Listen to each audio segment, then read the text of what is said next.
Several years ago, I needed to speak to the wife of one of the bishops in our stake, so I called their home. A young son answered the phone. I said, "Hello, J'ai is donc your téléphoné chez eux. Leur jeune fils a répondu au téléphone. J'ai dit « Bonjour, ta mère est-elle là ?» Il a répondu « Oui, je vais la chercher. Qui êtes-vous » J'ai répondu « Dis-lui que c'est le président Nilsson. » Il y a eu un bref silence. Puis j'ai entendu dire d'une voix excitée « Hé maman, c'est le président Hinckley au téléphone. » Je n'ose imaginer ce qu'elle a dû penser. Ça a dû être la marche la plus longue de toute sa vie pour arriver au téléphone. La pensée m'est venue à l'esprit. Je le fais ? Je ne l'ai pas fait, mais nous avons bien ri. Maintenant que j'y repense, elle doit avoir été déçue que cela ait été que moi. Que feriez-vous si le prophète du Seigneur vous téléphonait vraiment ? Bien, il l'a fait. Le président Monson a de nouveau appelé chacun de nous à une œuvre très importante. Il a dit « C'est maintenant que les membres et les missionnaires doivent s'unir et travailler ensemble pour œuvrer dans la vigne du Seigneur afin de lui amener des âmes. » Avons-nous écouté ? Partout dans le monde, des pieux, des districts, des missions connaissent un regain d'énergie, tandis que la déclaration faite par le Sauveur à Joseph Smith en 1832 s'accomplit. « Voici, je hâterai mon œuvre en son temps. » Mes frères et sœurs, ce temps est maintenant. Je le sens, et je suis sûr que vous le sentez aussi. J'ai voulu concrétiser mon enthousiasme et ma foi en Jésus-Christ. Quand je jouais au football, je pensais en termes de plan de match. Nous n'avions aucun doute au début d'un match que si notre équipe était préparée à utiliser les bonnes stratégies, nous allions gagner. Cependant, j'ai parlé récemment avec L.A. Val Edwards, entraîneur bien connu de BYU, de nos plans de match, et il m'a dit « L'action que vous décidiez de mener m'importait peu tant que nous marquions des essais. » Ayant été l'un de ses quarts arrière, je pensais que c'était beaucoup plus complexe que ça, mais peut-être que sa philosophie toute simple est la raison pour laquelle un stade porte son nom. Du fait que nous faisons tous partie de l'équipe du Seigneur, avons-nous chacun notre plan de match gagnant personnel ? Sommes-nous prêts à jouer ? Si nous, les membres, aimons vraiment notre famille, nos amis et d'autres personnes que nous côtoyons, ne voudrions-nous pas leur rendre témoignage de l'évangile rétabli ? En juin, lors du séminaire pour les nouveaux présidents de mission, un nombre record de 173 nouveaux présidents et leurs femmes ont reçu les dernières instructions avant de commencer leur mission. Les 15 membres de la première présidence et du collège des 12 apôtres se sont adressés à ce groupe spécial. L. Tom Perry a dit en conclusion « C'est l'époque la plus remarquable de l'histoire de l'Église. C'est quelque chose de comparable aux grands événements qui sont produits dans l'histoire de l'Église comme la première vision, le don que représente le livre de Mormon, le rétablissement de l'Évangile et toutes les choses qui édifient cette fondation pour que nous allions de l'avant et enseignions dans le royaume de notre Père Céleste. Nous devons nous impliquer comme jamais auparavant pour nous mettre au diapason de l'enthousiasme de nos dirigeants et de l'engagement de nos missionnaires à plein temps. Cette œuvre ne va pas aller de l'avant à la façon voulue par le Seigneur sans nous. Le président Eyring a dit à juste titre, quel que soit notre âge, nos compétences, notre appel dans l'Église ou notre lieu de résidence, nous sommes appelés comme un seul homme à l'aider à moissonner les âmes.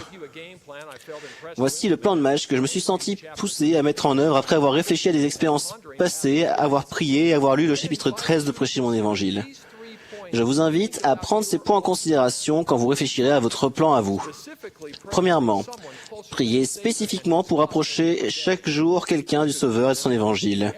Vous pourriez le faire en considérant tous les gens comme des fils et des filles de Dieu qui s'aident mutuellement à revenir vers leur foyer céleste.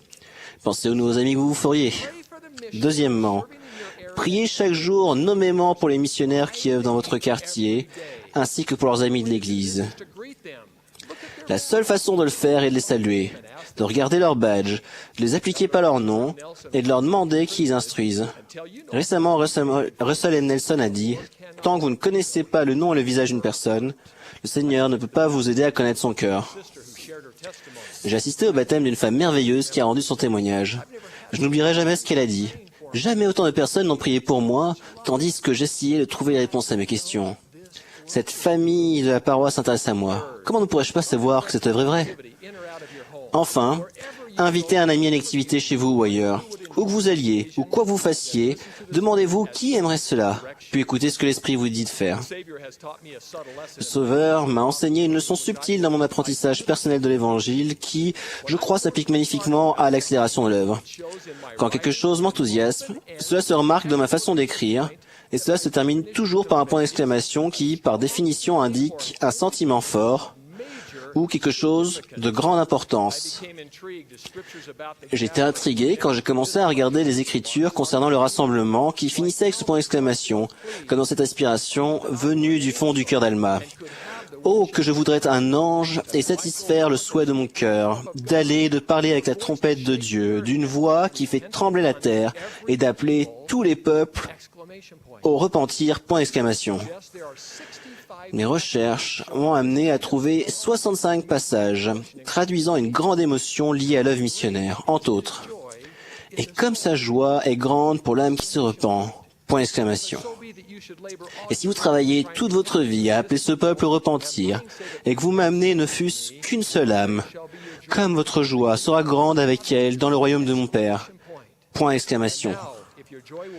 Or, si votre joie est grande avec cette seule âme que vous m'aurez amenée dans le royaume de mon Père, comme elle sera grande si vous en amenez beaucoup.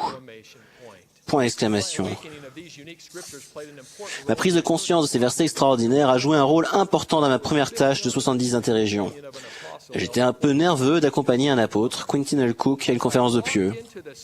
Alors que j'entrais dans le bureau du président de Pieux pour la première réunion de ce week-end, j'ai remarqué une paire de chaussures éculées de couleur bronze, posée sur le meuble derrière son bureau, accompagnée d'une écriture finissant par un point d'exclamation. Quand je l'ai lu, j'ai senti que le Seigneur était au courant de mon étude, avait répondu à mes prières, et qu'il savait exactement ce dont j'avais besoin pour calmer mon cœur anxieux. J'ai demandé au président de Pieux de me raconter l'histoire de ces chaussures. Il a dit: ce sont les chaussures d'un jeune converti à l'église, dont la situation familiale était difficile, mais qui était décidé à réussir sa mission, et c'est ce qu'il a fait au Guatemala. À son retour, j'ai eu un entretien avec lui pour le relever honorablement, et j'ai vu que ses chaussures étaient usées. Ce jeune homme avait tout donné au Seigneur, quasiment sans soutien de sa famille. Il s'est aperçu que je regardais ses chaussures et il m'a demandé: « Frère, y a-t-il quelque chose qui ne va pas ?» Je lui ai répondu: « Non, frère, tout va bien. Puis-je avoir ces chaussures ?» Le président de Pieux a poursuivi. Mon respect et mon amour pour lui étaient énormes. J'ai voulu garder le souvenir de cette expérience. Alors j'ai fait peindre ces chaussures de couleur bronze. Chaque fois que j'entre dans mon bureau, cela me rappelle l'effort que nous devons tous faire, quelle que soit notre situation. Le verset se trouve dans Ésaïe. Qu'ils sont beaux sur les montagnes les pieds de celui qui apporte de bonnes nouvelles, qui publie la paix. De celui qui apporte de bonnes nouvelles, qui publie le salut. De celui qui dit à Sion, ton Dieu règne. Point d'exclamation. Mes chers frères et sœurs, la femme de l'évêque s'est peut-être demandé pourquoi le prophète l'appelait. Je témoigne qu'elle, et nous n'avons pas besoin de nous poser davantage la question. Point d'exclamation. Je sais que chacun de nous doit élaborer à mener à bien son plan de marche personnel avec enthousiasme, afin d'œuvrer de concert avec les missionnaires à plein temps. Point d'exclamation. J'ajoute mon témoignage à celui de Joseph Smith, le prophète.